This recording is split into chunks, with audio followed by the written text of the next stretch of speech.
may kurso, Bachelor of Development Education. Nais po sana namin kayo nito. Pwede po ba namin malaman mo kung pwede mo? Pwede po. Kamusta po kayo? Pwede niyo po bang ipakilala ang inyong sarili? Ako si Leonora Santos, 54 years old, nakatira sa Pinaon, sa Nilipon, sa Bulacan, may dalawang anak, at nakapag-asawa ng isang magsasaka.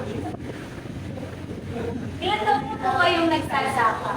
Maaari niyo po bang ikwento kung paano po kayo nagsimula bilang isang magsasaka? Dahil nakapag-asawa ako ng magsasaka mula noong ako ay, kami ay nagsaka na. Mga 30 years na.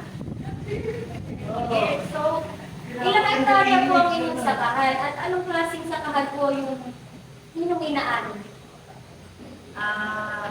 Mapiraso na, 4 hectares. Puro palay.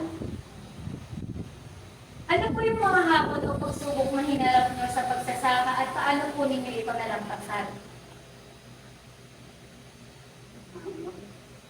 Sa ang hamon sa kalamidad. Paano nyo naman po pinamahalaan yung bawat kita or gastos po sa inyong buhay? Yung mga nagkikita nyo po or at saka nagkigastos nyo po sa buhay nyo? Ang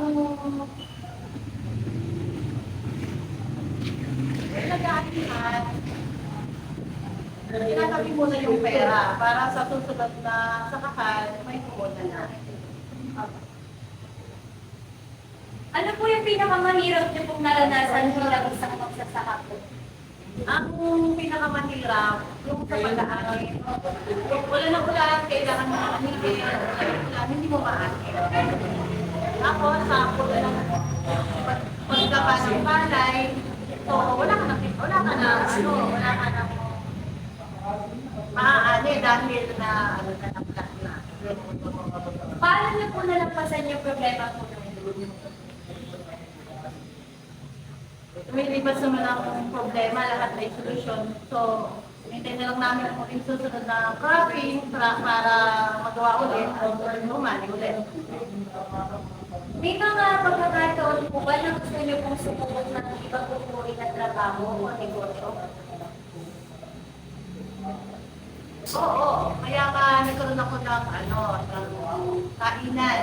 Tayo ako ng kainan, para, kasi sa pagsasaka, hindi mo rin sigurado ba kung kikita ka ba rin, kaya nagtayo ako ng isang business na maliit. Kaya mo rin ako sa mga estudyante.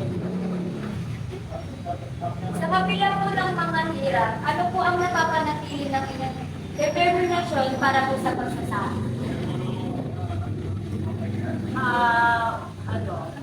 Palagi ko lang iniisip na andyan pa naman yung lupa namin. Next time, baka umali na kami, maganda kita namin. Ano po ang naging susi ng inyong tagumpay kahit po mahirap po yumaman sa larangang ito?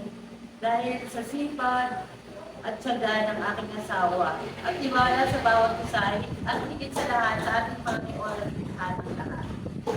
Ano naman po yung maiibigay po na payo or mensahe para sa mga nanonood? Para sa mga nanonood, dapat gusto niyo yung mga ginagawa niyo. Habang may lupa, may at buhay, may pag-asa. Sabi nga nila, pag may tiyaga, may ilaga. Sige po.